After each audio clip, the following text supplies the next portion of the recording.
Welcome to Spooky History. In today's episode we're heading into the darkened closes and wines of Old Reekie and the legend of Johnny One-Arm.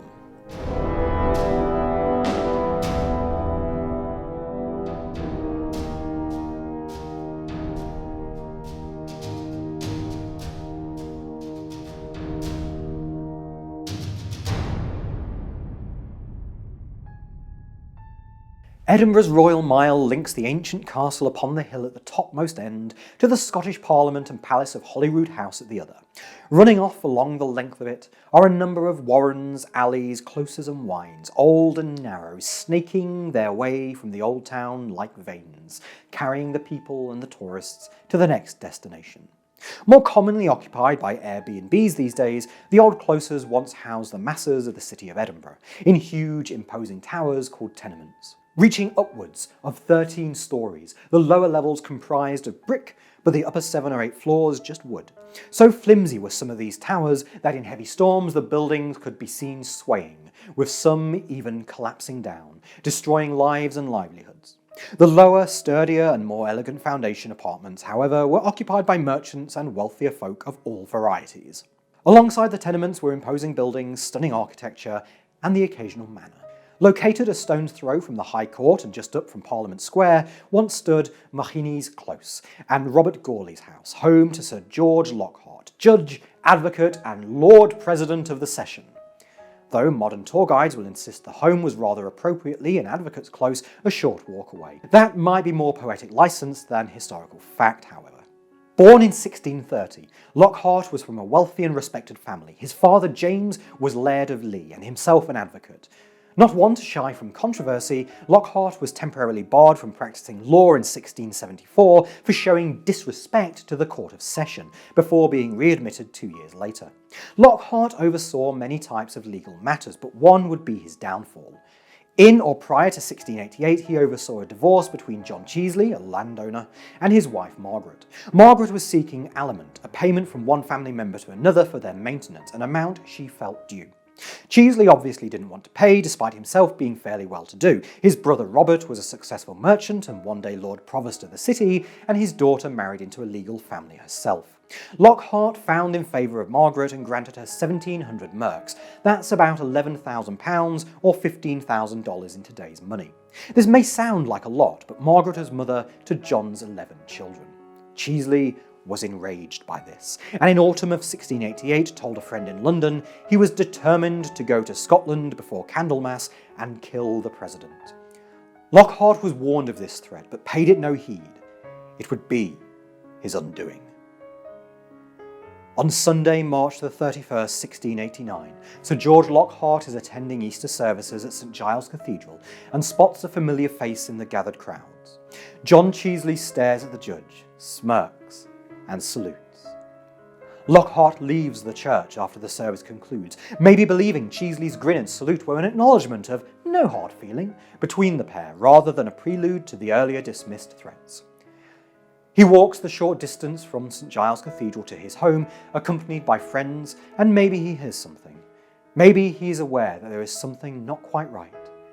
But if he does, he pays it no attention, and reaches for his key, almost home where a hearty meal awaits him, a meal he will never eat.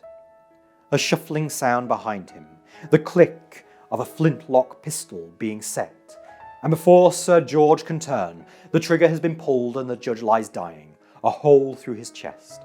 Standing over his bleeding body is John Cheesley, the pistol smoking in his hand. Lady Lockhart, who had been in her sickbed, races to see what the commotion is, and is greeted by the terrible sight, falling into a faint.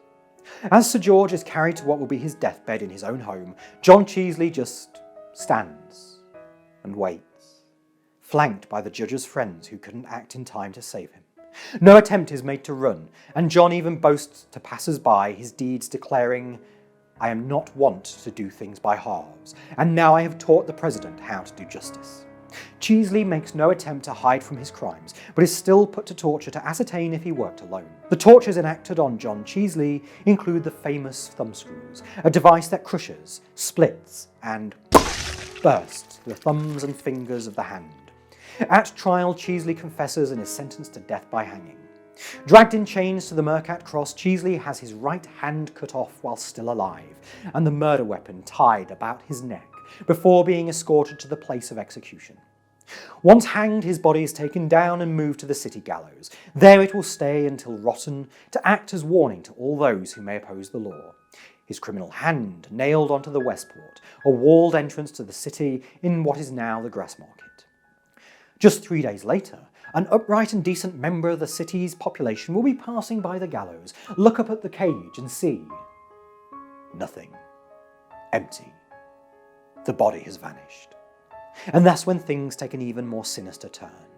After Cheesley's death, his manor house in Dalry became the home of many a ghost story, that his cruel presence haunted the house.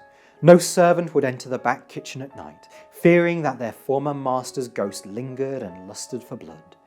It's believed that it was Cheesley's family that cut down his body and buried it somewhere on the property, giving rise to these ghost stories.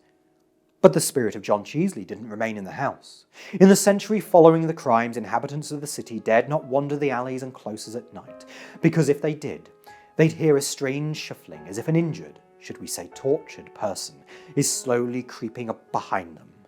Reports of dark and mangled one-armed figures abound, and anyone walking at night might be in for a terrifying ordeal, as the figure of a one-armed creature passes in the darkened street. They feel the grip of a mangled hand on their shoulder, only to turn around and find they are alone. But what actually happened to John Cheesley's body? James Grant, in his 1881 book Cassell's Old and New Edinburgh, writes, "On repairing the garden wall at a later period, an old stone seat which stood in a recess of the wall had to be removed, and underneath was found a skeleton entire, except the bones of the right hand, without doubt the remains of the assassin." Upon the discovery of the remains, most of the hauntings stopped, and the last was seen of John Cheesley, though some tales do still resonate in the city that a disembodied hand is seen in Advocate's Close, lunging and grabbing at anyone foolish enough to make their way down there alone after dark. We hope you enjoyed that episode of Spooky History. You can find us on most social media at Spooky Hist Show, hit the bell icon to be alerted to new videos, and you can support us with donations at paypal.me/noisyghostend. Thanks for watching, and please, do you have nightmares? Goodbye. Today we're talking about Johnny One Arm. Oh! He's a man with one arm and he doesn't do no harm, except he does.